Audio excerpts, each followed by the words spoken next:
L'élection présidentielle a commencé en Guinée-Conakry. Le second tour s'annonce déjà avec en pole position Cellou Dalein Diallo et Alpha Condé. Pour ce scrutin inédit au pays de Sékou Touré, nous sommes allés à la rencontre de la communauté guinéenne résidente en Côte d'Ivoire. Et c'est El Hadj Sékou Kaba, président de la coordination de la société civile des Guinéens résidents en Côte d'Ivoire, qui nous reçoit. Soyez les bienvenus. Je suis El Hadj Sékou Kaba, je suis le représentant du docteur Ousmane Kaba du PLUS, Parti libéral pour l'unité et la solidarité. Et dans ce cadre, je peux parler des élections. Les premières élections, le premier tour a eu lieu effectivement le 27 juin. Et à Abidjan, en Côte d'Ivoire, tout s'est passé dans le calme absolu. Il n'y a pas eu de problème du tout. Et dans l'ensemble, nous avons été satisfaits du bon comportement des Guinéens de Côte d'Ivoire. Comme tout Guinéen, nous souhaitons que le président qui va être élu soit le président rassembleur, qui ne soit pas un Guinéen, un président qui soit raciste, régionaliste, qui puisse faire l'union de tous les Guinéens pour que la Guinée, qui a tant souffert, puisse enfin retrouver la paix et le bonheur tant souhaité depuis plus de 50 ans. Comme pratiquement tous les Guinéens souhaitent que tous les dérapages, toutes les erreurs du passé ne se répètent plus. Et les privations de liberté, les assassinats, les arrestations arbitraires, la délation, la corruption, l'escroquerie, le trafic de drogue et tout ce qui s'ensuit, que cela cesse dans le pays et qu'enfin les Guinéens puissent profiter de l'immense potentialité que Dieu leur a offerte. Moi, je suis un peu curieux, le matin du docteur Ousmane Kaba. Je voudrais savoir un peu ce que M. Kaba propose aux Guinéens aussi. Le docteur Ousmane Kaba propose des réalités au Guinée. Il veut combattre la corruption qui a gangréné la Guinée jusqu'en ce moment. C'est un homme ouvert, un homme à la disposition des Guinéens.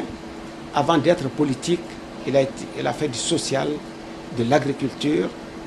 Il est le Guinéen qui a été le premier à créer la première université guinéenne qui s'appelle Kofi Annan. Et il a créé beaucoup d'autres choses. Donc c'est un homme disponible, sincère, franc et propre, comparativement à beaucoup d'autres candidats de la Guinée. En ce moment, c'est l'élection, c'est la Côte d'Ivoire, il y a une communauté guinéenne ici aussi. Mais comment est-ce que cette communauté organise ces élections-là? Comment est-ce que les élections se préparent ici? Comment est-ce que ça se passe en ce moment entre Guinée et Côte d'Ivoire?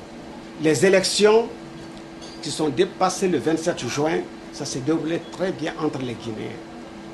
Puisqu'il y a tout le temps eu de l'amusement, de chahut et tout. J'ai visité beaucoup de bureaux de vote et ça s'est passé dans le calme et dans le respect individuel, dans le respect entre nous. Tout s'est très bien passé et nous espérons que le deuxième tour se passera dans le calme. Quel mot que ça sert tranquillement? Le mot que je lance à tous mes compatriotes, en Côte d'Ivoire comme à travers le monde, et principalement en Guinée, que la situation qui provoque actuellement en Guinée est très délicate.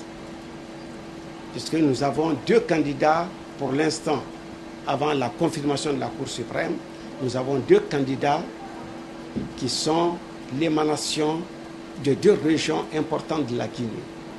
Diallo Dalein,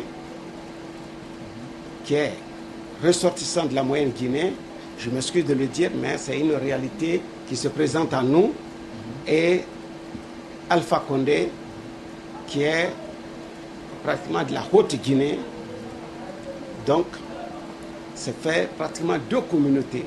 Je souhaite que les Guinéens ne choisissent pas en fonction de l'ethnie ni de la région. Je souhaite qu'ils choisissent le Guinéen qui soit apte à gouverner la Guinée dans le respect individuel de toutes les régions et des ethnies. Et ça, c'est le souhait que je lance. Il ne faudrait pas que les Guinéens transforment cette opposition-là en opposition de région ou de race. Ça, cela m'inquiète beaucoup. Il faut qu'on comprenne cela et qu'on choisisse sincèrement le président qui peut faire l'union de tous les Guinéens. Et ça, c'est mon inquiétude. Et à ce niveau, et mon souhait est qu'on choisisse dans le calme. Et que celui qui sera élu soit le président de tous les Guinéens et qu'il puisse faire un gouvernement d'union nationale, de rassemblement. Parce qu'avec 24 candidats, pour la première fois en Guinée, il faudrait absolument que le président qui sera élu soit vraiment le président de tous les Guinéens et qu'il rassemble tous les partis politiques, qui est l'entente et la concorde entre nous. Je vous remercie. Donc, Aïssatou Kaba, on a été ravi de cet entretien avec vous. Les élections, c'est primordial pour la Guinée, mais aussi pour la sous-région. Parce que quand ça tombe en Guinée, ça tombe aussi en Côte d'Ivoire, ça tombe au Burkina, tout ça. Donc, on place des doigts pour que tout puisse s'achever dans la bonne ambiance comme ça a commencé. Donc, voilà. Bon, donc, je vous remercie, mais il faudrait qu'on tienne compte d'une chose. Je viens de le dire, que ce soit un président qui rassemble tout le monde, qui n'est pas d'exilé. Quand je dis qu'il n'y a pas d'exilé, puisque le président Dadis est en exil au Burkina, il faut absolument que le président qui soit élu pour le calme et la paix sociale en Guinée, il faut que le président Dadis rentre au pays. Puisque le président sera élu déjà, donc il ne sera plus président, il est ex-président.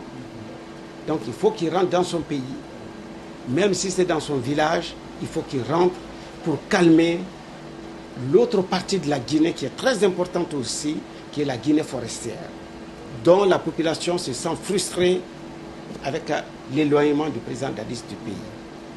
Donc, je parle dans le sens de la paix sociale, de la concorde et de l'unité de la Guinée, pour ne plus que jamais la Guinée revienne sur le passé. Bien, je vous remercie. Merci à vous aussi. Bien. En tout cas, comme on a dit, on place les doigts pour que tout se termine bien comme ça a commencé. Inch'Allah. Voilà. J'espère que tout ira très bien. Nous comptons énormément sur l'ouverture du nouveau président de la Guinée. La date du second tour de la présidentielle n'a pas encore été fixée, mais elle était initialement prévue pour le 18 juillet prochain.